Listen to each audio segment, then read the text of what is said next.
Hi, my name's Phil. I like talking about politics, and in this video I'd like to discuss what Labour's Dawn Butler has had to say about why the rails are coming off Sunak's campaign train.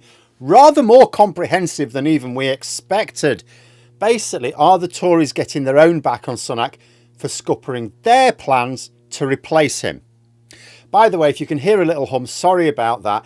It's bank holiday in Britain, and we tend to do one of two things in the garden. We either create something to grow or we destroy part of the garden. My neighbours have opted for destruction today. But anyway, just over a week ago, I was talking about how there were essentially three mutually exclusive rumours flying about regarding the election. All of them were reported in the mainstream media. I'm not talking about idle social media gossip here, but only one of the three things could actually happen. The first was that the election would be called for July the 4th. Now, as it turned out, this was correct, although it is possible that the final decision had not been made when it was being reported 8 days ago. The second was that Sunak's team had their eyes on November the 14th. And the third rumour was that Tory MPs had finally had enough after another set of local elections being worse than expected, and there were moves to trigger a confidence vote. Now, I said at the time, only one of these three things could realistically happen, and I was sick of listening to rumours until something did happen. But it was possible for all three to be genuinely planned.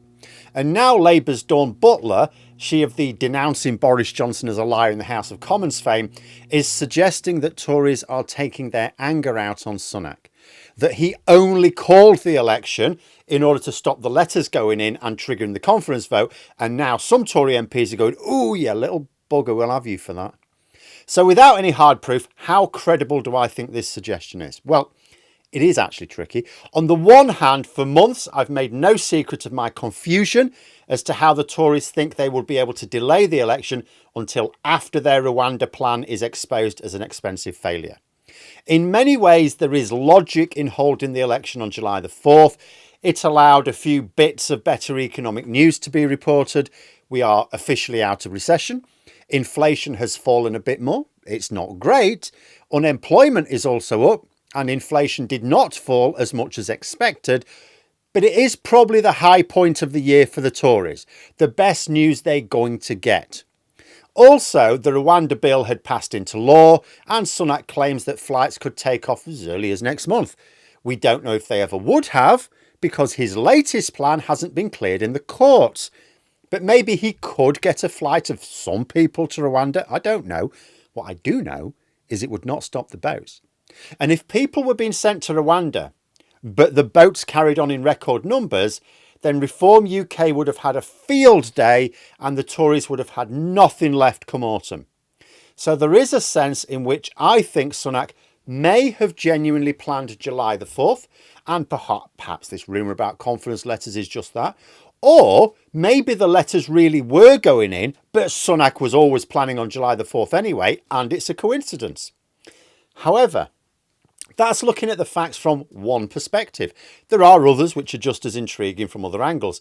First of all, as mad as I think it would have been to wait for the Rwanda plan to fail, then still waiting a few more months for the election, you can't rule out the Tories being mad enough to have wanted to try.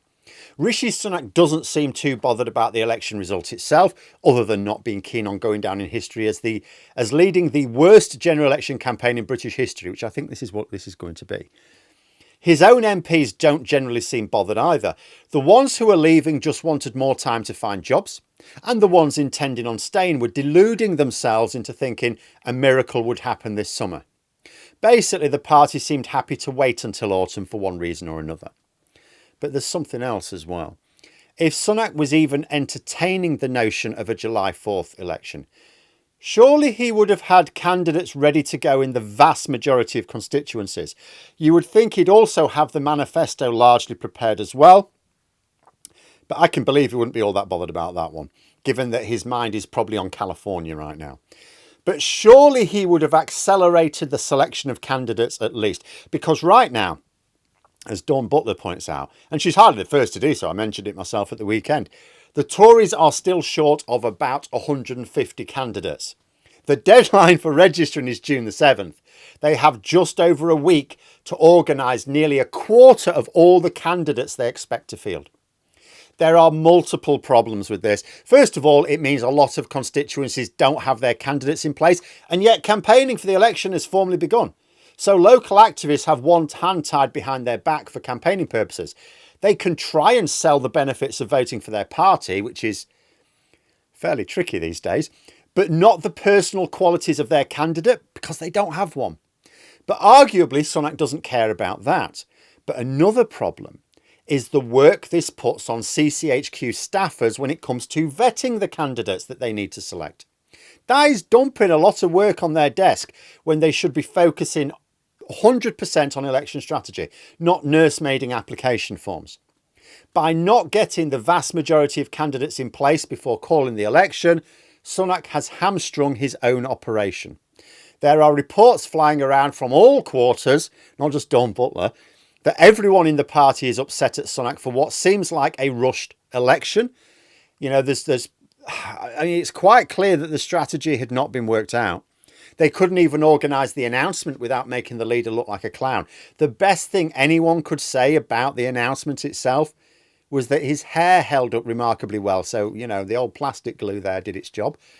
For me, it really comes down to choosing between two hypotheses, both of which require you to realise that the Tories are completely clueless.